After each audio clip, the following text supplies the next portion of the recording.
Rosalie, ano yung layunin ng panukalang batas na yan?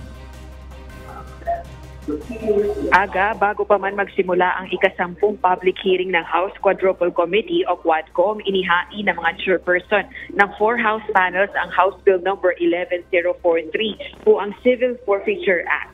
Layo ng panukalang batas na bigyang kapangyarihan ng pamahalaan na bawiin at pawalang bisa ang illegally acquired real estate properties ng sinumang foreign national.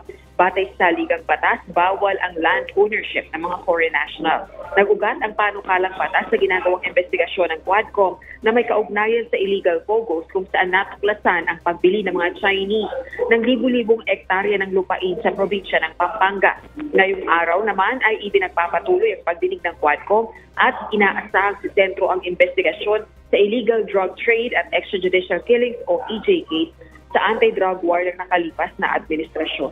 Ayon kay Quadcom Co-Chairperson Representative Dan Fernandez, may inaasahang matrix na ipipresenta kaugnay ng illegal drug trade sa pagdinig. No-show naman si dating Pangulong Rodrigo Duterte na kumukwestiyon sa integridad ng Quadcom. Sinabayan naman ang kilos protesta laban sa EJK ng mga progresibong grupo sa labas ng House of Representatives ang pagdinig ng Quadcom. At sa unang bahagi ng pagdinig, ikinumpara ni Quadcom Overall Chairperson Representative Barbers ang anti-drug campaign ng Duterte at Marcos Jr. administration.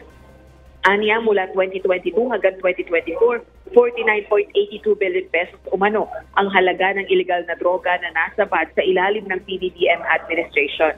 Mas mataas ito sa 25.19 billion pesos ng Duterte administration mula 2016 to 2018. Bukod dito, 800 drug-related deaths din ang naitala sa PBBM administration sa unang 2 taon nito sa pwesto. Mas mababa sa 20,000 drug personalities na nabaslang sa nakalipas na administrasyon o sa unang 2 taon ng termino ni dating Pangulong Duterte.